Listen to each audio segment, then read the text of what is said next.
Bismillahirrahmanirrahim. Assalamualaikum warahmatullahi wabarakatuh. Sahabatku, berjumpa kembali dalam Ustadz Aris Wibowo Channel. Apa kabarnya hari ini? Mudah-mudahan dalam keadaan sehat walafiat, senantiasa mendapatkan lindungan dari Allah Subhanahu wa Ta'ala. Sahabatku, kembali kita akan melanjutkan kajian kita. Yang kali ini kita akan membahas sebuah pertanyaan. Apakah pertanyaannya? Ustadz, apa sajakah sebab-sebab orang menjadi futur? Baik, apa sajakah sebab-sebab seseorang menjadi futur atau dikenal dengan istilah asbabul futur?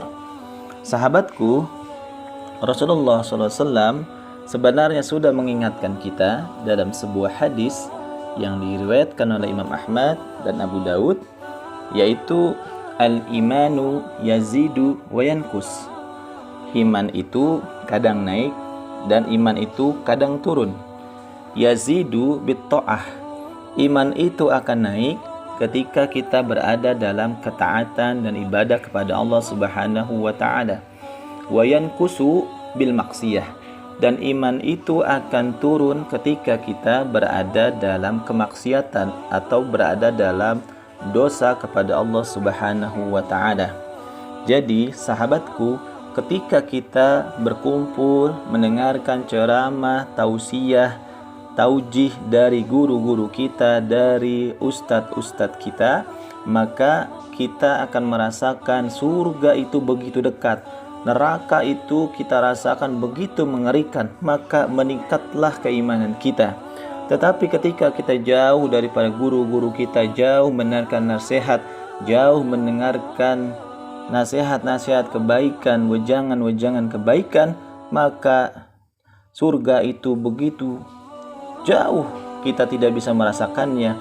Yang dekat adalah dosa-dosa dan maksiat, sehingga kita tidak takut lagi dengan siksa api neraka dan tidak takut lagi bahwasanya Allah itu maha melihat, Allah itu maha menyaksikan, maha mencatat segala perbuatan kita. Jadi iman itu bisa naik dan iman itu bisa turun. Maka sahabatku, kita harus mengetahui sebab-sebab futur keimanan kita dalam kehidupan kita sehari-hari. Apa sih futur itu? Futur dalam bahasa adalah berhenti setelah bergerak, pasif setelah aktif. Dalam istilah dijelaskan adalah futur yaitu penyakit yang menimpa setiap kaum muslimin, baik muslim maupun muslimat, baik dia muslim biasa ataupun dia adalah aktivis dakwah, maka akan terkena yang namanya futur. Aktif awalnya, setelah itu menjadi pasif, bahkan bisa berhenti sama sekali. Dalam futur pun memiliki level-level kefuturannya. Ada yang bermalas-malasan saja, ada yang suka menunda-nunda pekerjaan, menunda-nunda kebaikan, menunda dakwah, berlambat-lambat dalam kebaikan, tidak berfastabiqul khairat. Tapi ada juga level futur yang tertinggi adalah sampai dia berhenti, sampai dia putus, sampai dia tidak lagi beraktivitas dalam dakwahnya, tidak lagi mengisi pengajian, tidak lagi mau belajar, tidak lagi mau mengisi taklim dan lain-lain. Itulah futur yang tinggi, futur yang menyebabkan kita lepas sama sekali dari kebaikan-kebaikan dalam melakukan ibadah, dalam melakukan dakwah. Ada beberapa sebab-sebab kita menjadi futur. Yang pertama adalah berlebihan dalam agama ini. Artinya bersikap keras, berlebihan dalam beragama.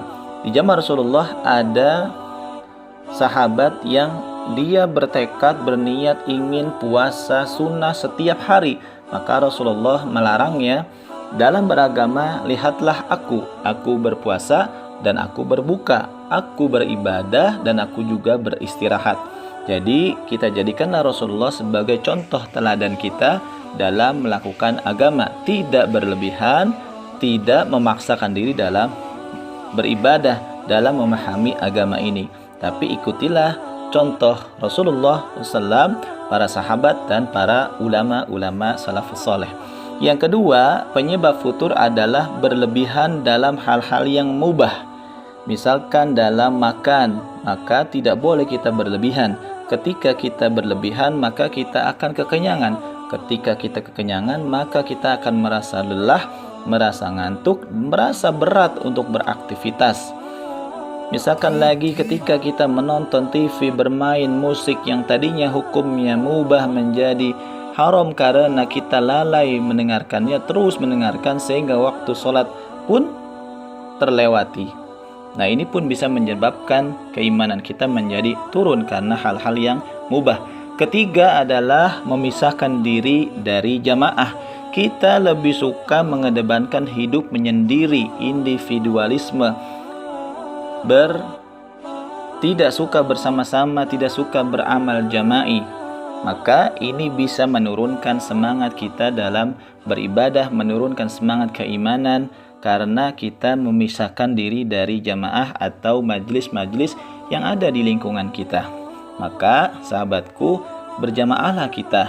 Misalkan kita punya jamaah di masjid kita, di lingkungan RT kita, jamaah-jamaah kebaikan. Ikutilah jamaah tersebut. Dalam sebuah hadis, syaitan itu akan menerkam manusia yang menyendiri, seperti serigala menerkam domba yang terpisah dari kawanannya. Hadis riwayat Imam Ahmad. Yang keempat, penyebab futur adalah sedikit mengingat akhirat, lemah dalam mengingat kematian dan kehidupan akhirat. Jadi inilah kebanyakan di antara kita terlalai karena kenikmatan dunia, sehingga kita merasa dunia menjadi akhir kehidupan kita, sehingga kita melupakan kampung kita akan kembali, yaitu akhirat, yaitu kematian. Yang kelima, penyebab futur adalah melalaikan amalan-amalan ibadah-ibadah baik di siang hari dan di malam hari. Kita punya amalan-amalan di siang hari seperti ibadah-ibadah di siang hari, solat-solat wajib, solat-solat sunnah. Di malam pun ada solat-solat malam, solat wajib malam, solat sunnah, zikir-zikir dan lain. Kita meninggalkan itu semua, melalaikan itu semua. Maka ini bisa menurunkan semangat kita, keaktifan kita dalam berdakwah, dalam keimanan kita kepada Allah Subhanahu wa taala. Allah berfirman di dalam surah An-Nur yang artinya, barang siapa tidak diberi cahaya atau petunjuk oleh Allah, tiadalah ia mempunyai cahaya sedikit pun. Maka ketika kita jauh dari Allah, meninggalkan ibadah, amalan-amalan, zikir-zikir, maka cahaya dalam diri kita semakin hilang padam, maka semangat dalam beraktivitas berfastabiqul khairat pun akan semakin pudar. Yang keenam, fastabiqul khair. Yang keenam, penyebab dari futur adalah masuknya barang haram atau makanan, minuman ke dalam perut kita yang subuhat, apalagi yang haram. Ini bisa menyebabkan aktivitas kebaikan kita, keimanan kita menurun karena adanya barang-barang yang haram. Ketujuh, yang dapat menyebabkan kita futur adalah tidak mempersiapkan diri untuk menghadapi tantangan. Artinya dia tidak punya persiapan ketika ada tantangan, cobaan, ujian di depannya. Maka dia ketika dihadang oleh tantangan, cobaan, ujian, drop keimanannya, maka dia merasa Allah itu tidak sayang kepadanya, Allah tidak lagi memuliakannya. Na'udzubillah summa na'udzubillah. Karena tidak ada persiapan untuk menghadapi tantangan. Yang kedelapan, sahabatku, penyebab futur adalah bersahabat dengan orang-orang yang lemah jiwanya, lemah keinginan kebaikannya, lemah semangat dalam beribadahnya. Yang ada dalam dirinya adalah kesenangan-kesenangan dunia saja. Yang kesembilan, penyebab futur adalah spontanitas dalam beramal. Tidak ada perencanaan yang baik dalam beramal, baik dalam skala sendirian, fardi maupun jama'i atau dalam organisasi. Walaupun mungkin sekilas kita baik dalam spontanitas, tapi sesungguhnya kita harus beramal dengan rencana-rencana yang berawal dari rencana kecil menuju rencana yang besar dan hasil yang besar. Kesepuluh, yang mampu membuat kita futur adalah terjatuh ke dalam kemaksiatan, jatuh dalam dosa. Orang yang sudah jatuh dalam dosa, maka seperti dia terjerumus dalam lumpur hidup atau sumur hidup. Dia akan terus menarik kita menarik kita jatuh kepada lubang yang sangat dalam. Dan tabiat dosa adalah akan terus menarik kita ke dosa-dosa yang lain, dosa-dosa yang lain dan yang lain. Sahabatku, itulah penyebab-penyebab kita bisa menjadi futur. Dalam Al-Quran, Allah Subhanahu wa Ta'ala di dalam surat Ali Imran berfirman, A'udzubillah minasyaitonir rajim. Wa ka'ayyim min nabiyyin qatala ma'ahu ribbiyuna katsir fama wahanu lima asabahum fi sabilillah wa ma dha'ufu wa ma istakanu wallahu yuhibbus sabirin. Artinya, dan berapa banyak nabi yang berperang didampingi sejumlah besar dari pengikut-pengikutnya yang bertakwa. Mereka tidak menjadi lemah karena bencana yang menimpanya di jalan Allah, tidak patah semangat dan tidak pula menyerah kepada musuh, dan Allah mencintai orang-orang yang sabar. Sahabatku, ini adalah pegangan kita dalam beramal kebaikan. Yang pertama, ketika kita mendapatkan ujian-ujian dari Allah, maka kita harus yang pertama tidak lemah karena bencana yang menimpa kita, tidak lemah karena ujian yang menimpa kita, tidak patah semangat dan tidak pula menyerah kepada musuh, dan Allah akan mencintai ketika kita bersabar atas ujian itu.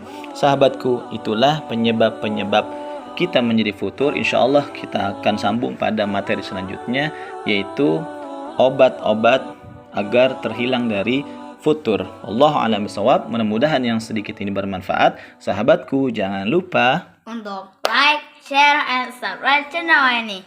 Wassalamualaikum warahmatullahi wabarakatuh.